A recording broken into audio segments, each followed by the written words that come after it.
नमस्कार दोस्तों, सभी का स्वागत है हमारे चैनल वर्ल्ड ऑफ हैप्पीनेस में। आज गुरु नानक देव जी के प्रकाश पर्व पर आपको बहुत बहुत शुभकामनाएं। दोस्तों, बहुत दिन से मेरी इच्छा थी कि मैं जपजी साहिब का हिंदी में आपको वर्णन करूं, आपको उसका जिसमें जो ध्यान के बारे में और साधना के बारे में जो गुरु नानक देव जी ने हमें जो सच्चा ज्ञान दिया, क्या वो हम तक पहुंच पाया। मैं चाहता था बहुत दिन से कि मैं आपको जो है इसकी पूरी व्याख्या जो है करके समझाऊं। तो आज बहुत प्यारा दिन है और गुरु नानक देव जी का जन्म दिवस है, उनका प्रकाश पर्व है और बहुत इच्छा थी काफ़ी दिनों से, तो आज हम उसको शुरू करने जा रहे हैं इस वीडियो के माध्यम से। और मेरे जितने भी साधक मुझसे जुड़े हुए हैं, अगर आप आज का ये वीडियो पूरा अंत तक समझेंगे तो आप जपजी साहिब को बहुत अच्छी तरह समझ पाएंगे और उसमें ध्यान का क्या रहस्य दिया गया है वो आपको पूरा अच्छे से समझ आएगा। और कैसे जो है उसकी जो जड़ें हैं जो सनातन धर्म से जुड़ी हुई हैं और ध्यान और योग के मार्ग में जो है सीधा कनेक्शन जो है आपको समझ आएगा। कैसे जो हमारा ओम है, जो ओंकार है, वही इस संसार का जो है कर्ता धर्ता सब कुछ है और उसको हमें समझना है, उससे हमें कैसे मिलना है, कौन सा शब्द है, कौन सा जप है जो हमें करना है, जिससे कि हमें अपने अंतर अनुभूति हो, जो हमारे भीतर का रहस्य है जो वो कैसे खुल पाएगा, उसे हमें पूरा समझना है। जैसा कि मैंने आपको पहले के बहुत सारे वीडियोस में अनाहत नाद के बारे में बताया ही है, उसको कई लोग द साउंड ऑफ साइलेंस के नाम से जानते हैं और जितने भी लोगों ने आपको बताया होगा, नानक नाम जहाज है चढ़े सोतरे पार, ये हमारी गुरबानी में आता है कि जो नाम है वो जहाज की तरह पावरफुल है। और जहाज पे जब कोई चढ़ता है तो जहाज तो फिर इतना जबरदस्त चलता है और वो कैसे पार ले जाता है आपको पता ही है। तो नानक जो नाम है, नानक जी कहते हैं कि जो नाम है वो जहाज है और जब आप उस पर चढ़ जाओगे, जब उस पर सवार हो जाओगे, तो ही इस संसार से आपका पार संभव है। तो शुरू करते हैं पाठ श्री जपजी साहिब का। हिंदी व्याख्या के साथ एक एक लाइन में आपको बताने की कोशिश करूंगा जितना मैं जान पाया हूं। और ये व्याख्या जो मैंने सीखी थी, ओशो की एक बुक है एक ओंकार सतनाम, मैंने ये व्याख्या उसमें सुनी थी। और जब मैंने ये व्याख्या ओशो के श्रीमुख से सुनी तो मैं जान पाया कि हमारे गुरु नानक देव जी कितने महान थे और उन्होंने हमें क्या क्या दिया। और जब वो पूरी साधना जब प्रैक्टिकली हमने अपने जीवन में उतारी और उसको किया, और मेरे गुरु से जब मुझे शब्द की दीक्षा प्राप्त हुई, शब्द दीक्षा जो होती है वो केवल गुरु ही दे सकता है, केवल कोई जीवित गुरु ही दे सकता है। जो देह में हो वही केवल शब्द दीक्षा दे सकता है, ओंकार की दीक्षा एक जीवित गुरु ही दे सकता है। तो जब ये दीक्षा मुझे प्राप्त हुई और मेरे भीतर जो है मुझे अनाहत नाद सुनने लगा, जो पहले भी आवाज तो पहले भी आती थी, परंतु वो एक सामान्य आवाज है जिसे द साउंड ऑफ साइलेंस आप लोग सुनते हैं। वो एक सामान्य आवाज होती है, वो ओंकार की ध्वनि नहीं होती, वो नाद नहीं होता जो ईश्वर का नाद है, जो कबीर साहब ने जिसके बारे में अच्छी तरह से समझाया है। और गुरु नानक देव जी ने भी कहा है कि जब ये मिलता ही गुरु की कृपा से है, जब तक गुरु की कृपा साधक के जीवन में नहीं आती तब तक जो है उसे उस मालिक का सच्चा नाम प्राप्त नहीं होता। जो हमारे संसार का कर्ता धर्ता जो परम शक्ति है, जो ब्रह्म शक्ति है, जो भगवान शिव ओंकार है, वो जो है केवल भगवान शिव की कृपा से ही प्राप्त होता है। तो आज हम एक ओंकार सतनाम के बारे में आपको पूरी व्याख्या के सहित समझाएंगे। तो हम शुरू करते हैं। सबसे पहले मैं एक जयकारा लगाना चाहूंगा, जो बोले सो निहाल, सत श्री अकाल। जब हम बोलते हैं जो बोले सो निहाल, जो बोलता है वो निहाल हो जाता है। सत श्री अकाल यानी जो अकाल है वही इस संसार का सत्य है। लोग जयकारा लगाते हैं, हिंदू लोगों को इस चीज का पता नहीं कि हिंदुओं के जो असली गुरु हैं वो हमारे श्री गुरु नानक देव जी हैं। जो अंतिम गुरु, जागृत गुरु जो हमारे को मिले वो गुरु नानक देव जी मिले और वो हमें जो ज्ञान देकर गए वही हिंदुओं के लिए अंतिम ज्ञान था। परंतु हिंदू लोग जो है अपने उस सच्चाई को फॉलो नहीं कर पाए और अपने धर्म से भटक गए। और जो भटकने का जब कार्य सिलसिला शुरू होता है तो फिर सच्चाई पीछे रह जाती है दोस्तों। अब आगे फिर जब धर्म के साथ कई बार राजनीतियां जुड़ती हैं तो फिर धर्म से भी जो है काफी सारी सच्चाई जो है फिर गायब हो जाती है। तो खैर हम उस विषय में आज नहीं जाएंगे। आज बहुत सुंदर दिन है और आज हम केवल प्रभु के इस बहुत दिव्य पाठ की सच्चाई जानेंगे और उस पर हिंदी में उसको समझेंगे। तो पहली लाइन है, एक ओंकार सतनाम कर्ता पुरख निर्भव निर्वैर अकाल मूरत अजूनी सैभं गुर प्रसाद जब आज सच जुगाद सच है भी सच नानक होसी भी सच। एक ओंकार सतनाम यानी कि एक ओंकार जो है वो ही सच्चा नाम है। वो नाम यानी कि अब जो मंत्रों को लेकर जितने भी आप लोगों के मन में भ्रम है, कोई सा मंत्र में लगा है तो कोई से मंत्र में लगा है, जो ईश्वर का मंत्र है, जो निर्वाण का मंत्र है, संसार की दिव्य शक्तियां पाने के लिए कोई भी मंत्र क्यों ना हो।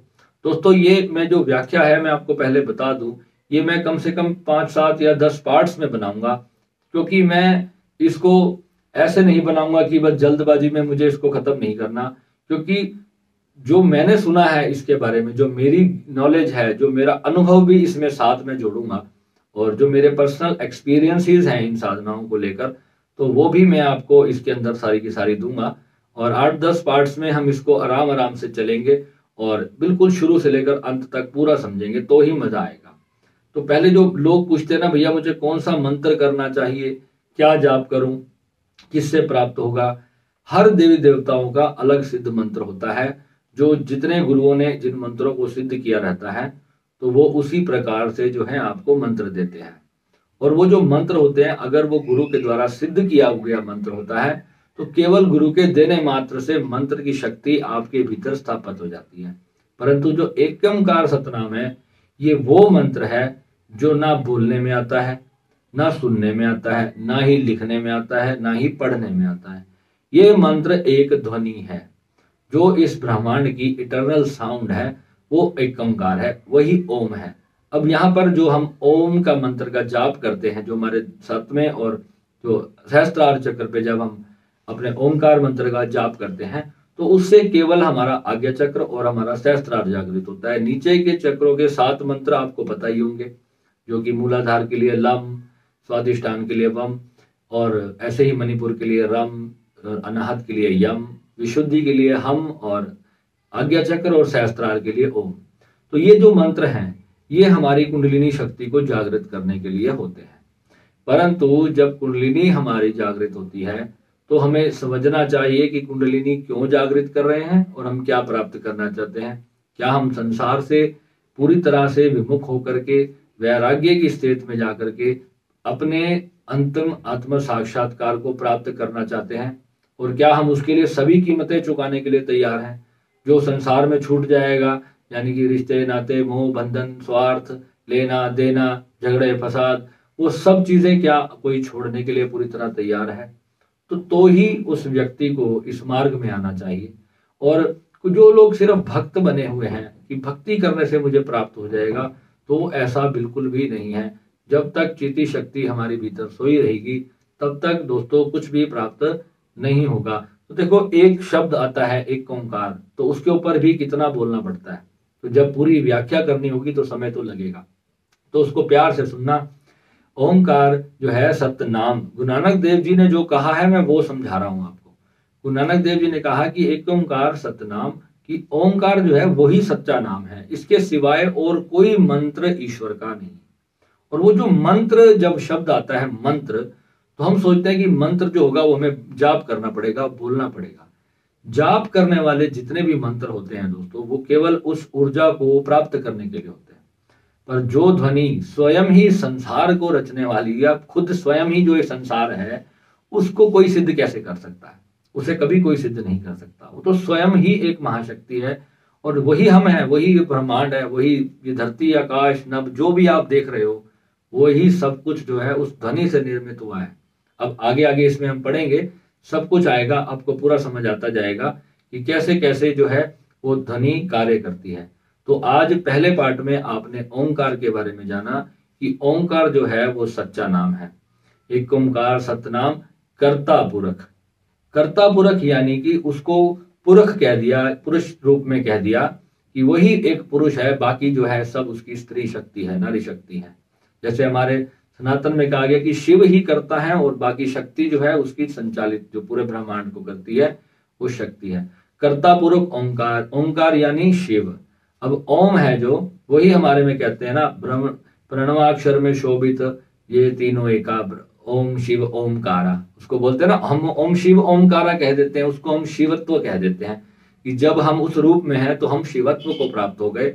यानी कि उस शिव एक पदवी है जहां पर आपका जो मूल स्वरूप था लाखों जन्मों पहले, जब आप अस्तित्व में ही नहीं थे तो आप शिव ही थे। तो जब वहां से संसार निर्मित हुआ तो फिर आप सब जो है छोटे छोटी चेतनाओं के रूप में बट करके, छोटे छोटे शरीर के रूप में बट करके आज यहाँ भटक रहे हैं।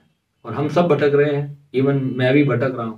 जब तक हम अपने उस निर्वाण रूप में अपने शरीर को त्याग करके पूरी तरह से लीन नहीं हो जाते, तब तक उसको निर्वाण प्राप्त नहीं कहा जाता। कल एक साधक ने प्रश्न किया था कि भैया निर्वाण क्या आपको हो गया? निर्वाण जान लेना और निर्वाण हो जाना, इन दोनों में भेद होता है, बहुत बड़ा। निर्वाण प्राप्त उसे कहते हैं, जैसे बुद्ध का महापरिनिर्वाण हुआ, यानी कि वो अपने निर्वाण में चले गए, यानी कि वो अस्तित्व में ही नहीं रहे, समा गए। अब कोई बुद्ध की प्रतिमाओं की मूर्तियां करता रहे या पूजा करता रहे, उनके पाठ करता रहे, उनके जाप करता रहे, तो उसका कोई लाभ नहीं। जो चेतना निर्वाण हो गई, निर्वाण चली गई, अब वो वापस नहीं आएगी। अब उसका अस्तित्व सदा सदा के लिए उस परम शक्ति में, उस परम ओंकार नाद में लीन हो गया। तो अब जो है वो दोबारा इस संसार में नहीं आएगी। निर्भव निर्वैर यानी कि जो ऐसी शक्ति है जिसे कोई भय ही नहीं है किसी का, उसको कोई मतलब नहीं है दुनिया में क्या हो रहा है, कितने लोग उस शक्ति के नियमों के विरुद्ध जाने से मरेंगे या जन्मेंगे, उस शक्ति को कोई भय नहीं और उसका कोई वैर भी नहीं किसी से। निर्भव निर्वैर, अकाल मूर्त, अकाल है जिसका कभी काल नहीं आता, जिसकी कभी मृत्यु हो ही नहीं सकती।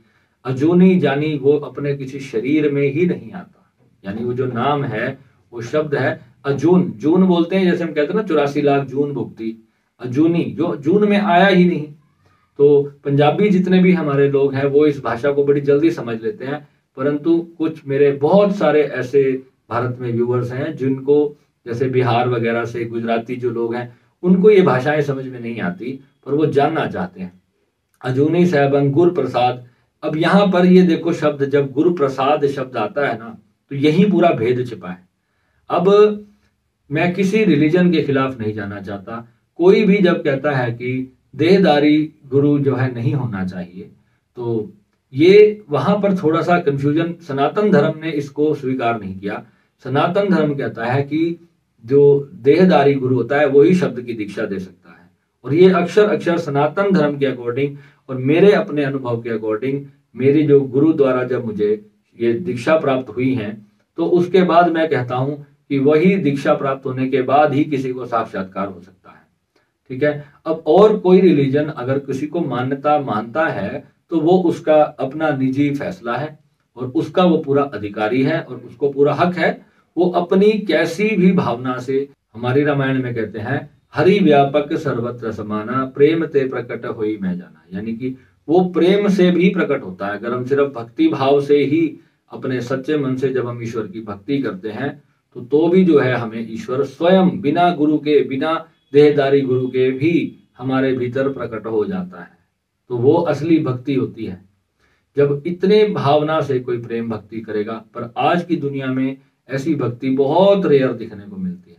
अब वो भक्ति भी जो कोई करता है तो बस अपने संसारिक स्वार्थ को पूरा करने के लिए करता है, तो इस कारण से जो है वो पूरी तरह से उसको प्राप्त नहीं कर पाते। परंतु जब गुरु उसको देता है, जब अगर आपको कोई जागृत गुरु ही मिल गया दीक्षा देने के लिए और आपको पूर्ण नाम की दीक्षा मिल जाती है, तब जो है आपकी यात्रा बहुत आसान हो जाती है और आपको गलत नाद कोई नहीं मिलता। नाद कई प्रकार के होते हैं, तंत्र में बहुत सारी शक्तियां होती हैं जो मंत्रों द्वारा सिद्ध किए जाती हैं। हर मंत्र के नाद होते हैं। भारत में बहुत सारे ऐसे गुरु हैं जिन्होंने तंत्र शक्तियों से मंत्र के नाद अपने भीतर जागृत किए हुए हैं और वो आपको कोई भी मंत्र का नाद आपके कान में डाल देते हैं और वो बजना शुरू होता है और आपको ये लगता है कि ये ओंकार की ध्वनि मेरे को मिल गई।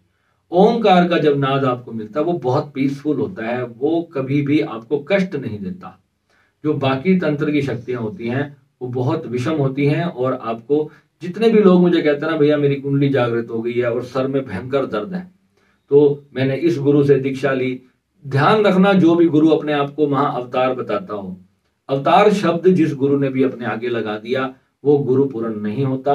और जो गुरु आपकी कमाई पर पलता हो, या जिसको केवल आपसे उम्मीद हो कि आप मेरा घर चलाएंगे, आप मेरी लाइफ चलाएंगे, और वो कभी भी गुरु नहीं होता। गुरु हमेशा अपना कर्म करके खाता है और वो आप पर डिपेंड नहीं होता। सबसे बड़ी बात है, गुरु आप पर डिपेंड नहीं होता, और वो अपने भगवान पर, उसको अपने ईश्वर पर इतना भरोसा होता है कि वो जिस भी स्थिति में रहेगा उसको हमेशा भंडारे उसके भरे रहेंगे, उसके भंडार कभी खाली हो नहीं सकते। तो ये तो गुरु की पहली पहचान होती है। और अगर कोई गुरु जो है आप पर आपके धन के लिए डिपेंड होता है तो जो है वो आपको कुछ दे नहीं सकता। और गुरु इस बात को अच्छी तरह समझता भी है कि किसको मुझे क्या चीज देनी है, क्योंकि जब आप किसी गुरु के पास जाते हो और आप उसको अपनी इच्छाएं बताते हो तो गुरु तुरंत भांप लेता है कि इसको क्या चाहिए, ये मेरे पास क्या पाने आया है। वो तुरंत आपकी मंशा को जान लेता है कि आप आत्म साक्षात्कार के खोजी हैं, या आप उस गुरु की कोई परीक्षा लेने आए हैं, या आप उस गुरु से देखना चाहते हैं कि इसके पास कुछ है भी या नहीं। एक क्षण लगता है, गुरु आपके मन को 2 सेकंड में देख लेता है, और उसी हिसाब से ही वो आपको कुछ देता है, जो नाम दान दीक्षा उसने देनी है, और वो आपको योग्य पाता है तो ही आपको देता है। नहीं तो 20-20 वर्ष हो जाते हैं, गुरु जो है दीक्षा नहीं देते अपने शिष्यों को, और शिष्य भटकते रहते हैं, उनको कहते हैं भाई कुछ मिला नहीं यहाँ पर मुझे। तो कारण यही होता है कि आपकी पात्रता नहीं होती। तो एकमकार सतनाम निर्भव निर्वैर अकाल मूरत अजूनी सैभं गुरु प्रसाद। हम गुरु प्रसाद पे बात कर रहे थे। गुरु की कृपा से, गुरु जब प्रसाद रूप में उस एक ओंकार नाम को आपको देता है तो ही आपको प्राप्त होता है। गुरु प्रसाद अब जप आद सच जुगा सच है भी सच नानक होसी भी सच। अब उस नाम को जप, अब यहाँ जो जप शब्द जब कहा जाता है तो जप यानी कि उसके पीछे लग जा। अब उसको स्मरण कर, उसका सिमरण कर, उसका शुक्राना कर, जो भी मर्जी कर। अब वो तुझे मिल गया, अब वो तुझसे जुदा नहीं और तू उससे जुदा नहीं। यानी कि अब तू चाहे या ना चाहे प्रभु ने तेरी बाह पकड़ ली। अब यहाँ पर जो है बहुत जबरदस्त आनंद की बात आती है।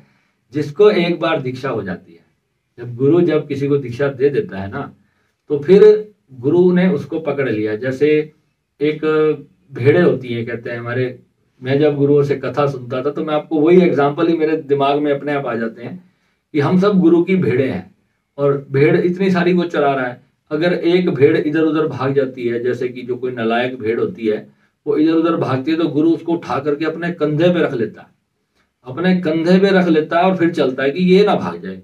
जो सीधी होती है उनको तो प्यार से डंडी से समझा के डांट के ले चलता है, और जो थोड़ी बहुत टेढ़ी होती हैं तो फिर उनको उठा करके अपने कंधे पे डाल लेता है, या फिर उनकी खींच के छिताई करता है, तो तब जाके जो है उनको प्राप्त होता है। तो मैंने तो गुरु की ये परिभाषा सुनी है, और मेरे गुरु ने तो मेरी बहुत जबरदस्त रगड़ाई घिसाई धुलाई सब कुछ करी, और तब जा करके जो है आज मैं कुछ जीवन में प्राप्त कर पाया। और मेरे गुरु के चरणों में अरबों बार मैं वंदन करता हूँ, जिन्होंने मेरे को सच्चाई जीवन की बख्शी। और दोस्तों, हम सब जो हैं इस चैनल के माध्यम से, ये एक चैनल है, ये सेवा का चैनल है।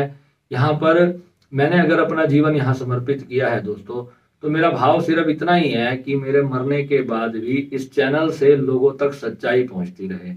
क्योंकि झूठ हर जगह पे परोसा जा रहा है, परंतु सच्चाई जो है बहुत छुपा गए लोग, मतलब अपने स्वार्थ के लिए छुपा ली जाती है सच्चाई। तो यहाँ पर जितनी हो सकेगी, जितनी पॉसिबल हो सकेगी, देखो छोटे मोटे स्वार्थ तो मेरे भी हैं। अगर शरीर जुड़ा है, परिवार जुड़ा है, माता पिता रिश्तेदार घर गृहस्थी समाज सब जब तक आपके साथ जुड़ा है तो ऐसा कभी नहीं होगा दोस्तों। छोटे मोटे स्वार्थ तो हर किसी के रहेंगे, परंतु आपको ये चीज समझनी चाहिए कि बहुत छोटा सा शुल्क दे करके अगर जीवन का बहुत बड़ा सत्य मिलता हो तो वो सस्ता ही होता है। तो कहने का भाव सिर्फ इतना है कि यहाँ पर जो प्राप्ति आपको होगी वो मैं आपको रिटर्न में दे सकता हूँ कि आप अपने पूर्ण सत्य को प्राप्त करेंगे। आप बस इस चैनल के साथ जुड़े रहें और जो जो वीडियोस आते जाएंगे आप उसको सुने और दूसरों तक पहुंचाएं, और ताकि जो है ये सच्चाई दुनिया तक पहुंच सके। तो आज आपने एक ओंकार नाद के बारे में समझा, नाम क्या होता है, सच्चा नाम क्या है और गुरु की कृपा से मिलता है। ये हमारे पाठ श्री जपजी साहिब की पहली ही लाइन, इसके बारे में आज मैंने आपको समझाया है और उम्मीद करता हूं आपको ये बात समझ में आई होगी, आप दूसरों को भी समझाएंगे और हमारे चैनल के साथ आप जुड़े रहें। और अब अगले भाग में जो है हम आगे के इसकी जितनी भी पौड़ियां हैं उसको मैं बहुत शॉर्ट में समझाऊंगा। ओशो ने तो एक एक पौड़ी को 2-2 घंटे उन्होंने उस पर बोला है और उस पर कितनी बड़ी व्याख्या की है वो तो खैर आप लोगों की समझ से परे हैं। जो नए लोग हैं अभी उस बात को नहीं इतनी जल्दी समझ पाओगे, परंतु मैं इतनी सरल में आपको समझाऊंगा क्योंकि जो ओशो ने मुझे समझाया मेरे जो दिमाग के अंदर जो चीज बिठा दी, और जब अनुभव के साथ जब वो चीज जुड़ती है तो बड़ा बड़ा आनंद आता है। और मैं अपने जीवन में हमेशा सोचता था कि अगर ओशो से मैंने ये जपजी साहिब का अनुवाद ना सुना होता तो शायद मैं कभी गुरु नानक देव जी से जुड़ ही नहीं पाता। तो दोस्तों सबसे बड़ी बात यह है कि जो हमारी भक्ति हमारे से छीन ली गई है वो यही इसीलिए छीनी गई है क्योंकि हमारी जड़ों को काटने का काम इस देश में बहुत पुराने समय से किया जा रहा है। और ये जितने भी 200 साल हमारे देश पर राज किया गया है और इन लोगों ने हमारे जड़ें खींची हमसे, हमारा सब कुछ छीन लिया क्योंकि हमारी जो सबसे बड़ी ताकत थी वो हमारा धर्म है। और जब वो छिन जाएगा, उसकी सच्चाई छिन जाएगी, उसकी बारीकियां, उसके रहस्य छिन जाएंगे। ऊपर ऊपर से अगर हम कोई पाठ करते रहें, उसका जाप करते रहें, उसको हम तोते की तरह रटते रहेंगे तो उससे कुछ प्राप्ति नहीं होगी। जैसे एक मिठाई बनाने की विधि है तो उसको हम उस विधि का ही जाप करते रहें और मिठाई बनाए नहीं, उसको खाए नहीं तो कुछ प्राप्ति नहीं होने वाली। तो एकम जो जपजी साहिब जी का जो पाठ है वो एक बहुत सुंदर मिठाई, बहुत प्यारी और बहुत स्वादिष्ट मिठाई बनाने की एक विधि है। अब इसमें कैसे मिठाई बनानी है और कैसे खानी है ये हम इस पूरी श्रृंखला में जो है धीरे धीरे करके आपको बताएंगे। ठीक है, तो मिलते हैं अगले वीडियो में। नमः शिवाय।